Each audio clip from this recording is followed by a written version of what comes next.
Hi, I'm Crystal with Moonkin Stitchery, and in today's video I'll be showing you how to make my Mending Patchwork quilt pattern. The fabrics I am using are from Homebody by Maureen Cracknell and Volcanic Deco Stitch, all from Art Gallery Fabrics. The size I will be creating today is the throw size quilt measuring at 48 inches by 48 inches. However, this pattern is available in 5 quilt sizes: baby, throw, twin, queen, and king, and the link for that will be down below in the video's description.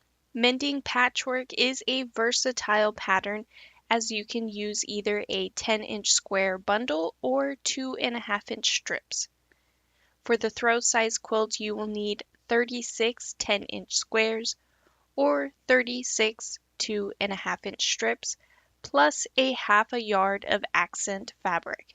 As a bonus, there is a zero waste option that omits using the accent yardage. So all you will need is either the 10-inch squares or the 2.5-inch strips to create a ultimate scrappy version. If you are using the accent yardage option, subcut 108 2.5-inch squares. If you are going for the zero waste option, skip this step. With your 10-inch squares, subcut one 2.5-inch square, one 2.5-inch by 4.5-inch rectangle, two 2.5-inch by 6.5-inch rectangles, and one 2.5-inch by 8.5-inch rectangle. You will have leftover fabric. If you want the zero waste option, you will additionally subcut 3 2.5-inch squares per each 10-inch square as well.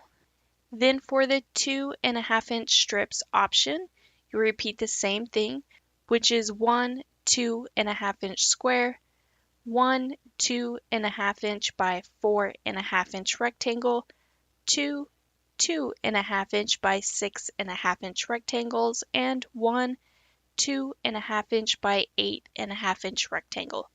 You will have a much larger piece of leftover fabric.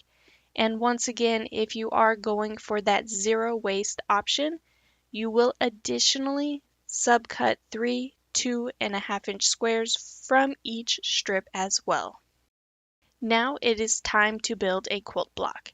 Select 3 accent 2.5-inch squares, and in your print fabric, select one 2.5-inch square, one 2.5-inch by 4.5-inch rectangle, two 2.5-inch by 6.5-inch rectangles, and one 2.5-inch by 8.5-inch rectangle, and create the block shown below.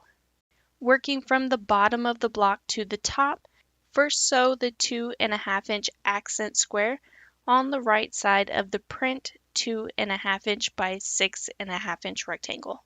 On the third row, sew a 2.5-inch accent square to the left side of the print 2.5-inch by 6.5-inch rectangle. Lastly, you will then sew the 2.5-inch accent square to the left side of the print 2.5-inch square, followed by sewing the 2.5-inch by 4.5-inch rectangle to the left side. Now all you have to do is sew all of your strips together to complete a 8.5-inch quilt block. Repeat this step until you have a total of 36 quilt blocks. For the zero waste option, it is the same thing. However, you will need in one print 3 2.5-inch squares, and in a secondary print, one 2.5-inch square, one 2.5-inch by 4.5-inch rectangle, two 2.5-inch by 6.5-inch rectangles, and lastly the one 2.5-inch by 8.5-inch rectangle, and create the same block.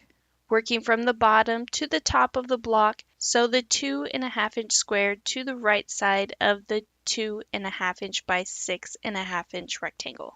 On the third row, sew the 2.5-inch square to the left side of the 2.5-inch by 6.5-inch rectangle. Then lastly, sew the 2.5-inch squares together, followed by sewing the 2.5-inch by 4.5-inch rectangle to the left side.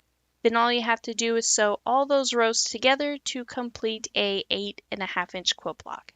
So go ahead and pick whichever option you'd like, and then afterwards we are going to select 4 of those quilt blocks in mixed prints and form the block below. Sew the blocks together to form rows, and lastly sew the rows together to complete a 16.5-inch quilt block. Repeat this step until you have a total of 9 quilt blocks. For the layout, all you have to do is place your blocks side by side in a 3x3 block layout, which is pretty easy. And then all you have to do, once again, is sew those blocks together into rows. And lastly, sew the rows together to complete your quilt top. And here is what my quilt top looks like all complete. For the backing, I am using a coordinating print from the collection. And for the thread choice, I am selecting glide threads in the color peach. Here is a close-up of my quilt all quilted out. I did simple line work, and the line spacing is 1 inch followed by 2 1/4-inch lines. And then of course repeat the pattern throughout your entire quilt. Now don't forget, there is a free PDF pattern available in 5 quilt sizes: baby, throw, twin, queen, and king. The link for that is down below in the video's description. I do hope you have enjoyed today's tutorial. If you could please take a moment to hit that like and subscribe button, hit the notification bell so you can be notified for your next amazing quilt project.